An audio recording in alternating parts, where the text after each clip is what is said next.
ত্রিপুরা বেকারত্ব দূরীকরণ ও শিক্ষার অধিকার আদায়ে জেনজিকে সাথে নিয়ে এবার গোটা ত্রিপুরা জুড়ে বৃহত্তর আন্দোলনে নামার হুঁশিয়ারি ত্রিপুরা প্রদেশ যুব কংগ্রেস সভাপতি নীলকমল সাহা। সোমবার দুপুরে আগরতলা ত্রিপুরা প্রদেশ কংগ্রেস ভবনে আয়োজিত এক সাংবাদিক সম্মেলনে যুব কংগ্রেসে ত্রিপুরা প্রদেশ সভাপতি নীলকমল সাহা বিজেপিকে হুঙ্কার দিয়ে বলেন, ত্রিপুরার বর্তমান ক্রমবর্ধমান বেকার সমস্যা এবং যুব সমাজের মধ্যে নেশার মারাত্মক প্রসার রুখতে তরুণ প্রজন্ম তথা জেনজিকে একত্রিত করে খুব শীঘ্রই মাটি কামড়ে আন্দোলন গড়ে তোলা হবে। সাংবাদিক সম্মেলনে যুব কংগ্রেস সভাপতি নীলকমল সাহা শিক্ষার অধিকার আইন 2009 এর প্রসঙ্গ টেনে বিজেপি শাসিত ত্রিপুরা সরকারের নীতিকে তীব্র আক্রমণ করেন। তিনি দাবি করেন, বিদ্যাজ্যোতি প্রকল্প সহ ত্রিপুরার সমস্ত সরকারি এবং সরকার পোষিত স্কুলে অবিলম্বে বিনামূল্যে শিক্ষার ব্যবস্থা চালু করতে হবে। সেই সঙ্গে স্কুলগুলোতে বিভিন্ন নামে ছাত্রছাত্রীদের কাছ থেকে যে ফি আদায় করা হচ্ছে তা অবিলম্বে বন্ধ করার জোরদার দাবি জানান তিনি। যুব কংগ্রেসের সভাপতি নীলকমল সাহার অভিযোগ, একদিকে ত্রিপুরায় কর্মসংস্থানের অভাব, অন্যদিকে শিক্ষার বাণিজ্যিকীকরণ ও ত্রিপুরার যুব সমাজকে অন্ধকারের দিকে ঠেলে দিচ্ছে বিজেপি শাসিত ত্রিপুরা সরকার, যার সমাধান এবার আন্দোলনের পথে খুঁজবে তারা। ত্রিপুরা থেকে বিক্রম কর্মকারের রিপোর্ট, ক্রাইম প্রেস বেঙ্গল।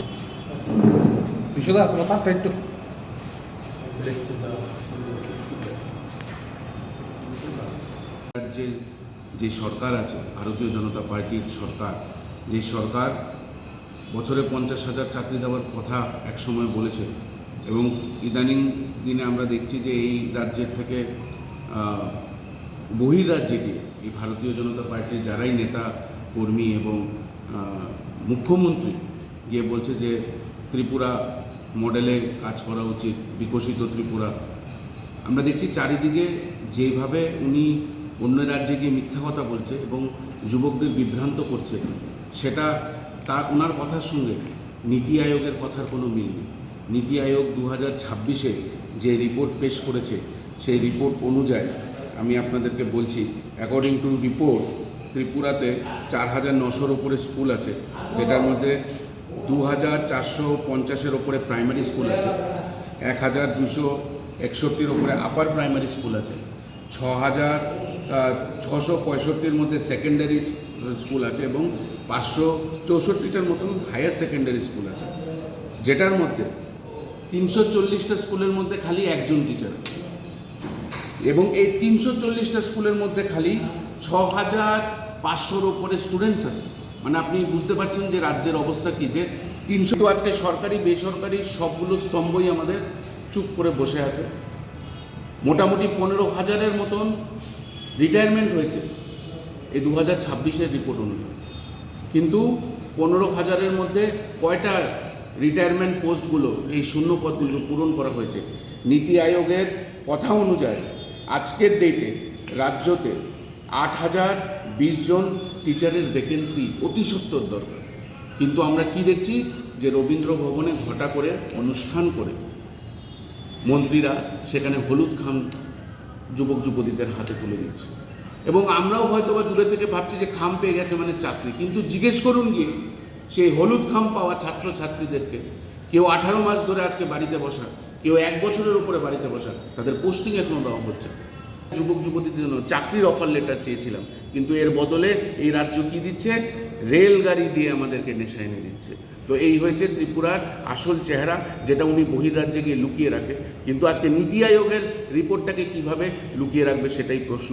আমি এই রাজ্যের আপামর জনগণ, যুবক যুবতী জেনজিদেরকে আহ্বান করব যে প্রথমে নীতি আয়োগ 2026 ত্রিপুরা রিপোর্টটা পড়বেন, এরপরে এবং তারপরে আপনারা একসাথে প্রতিবাদে নামুন।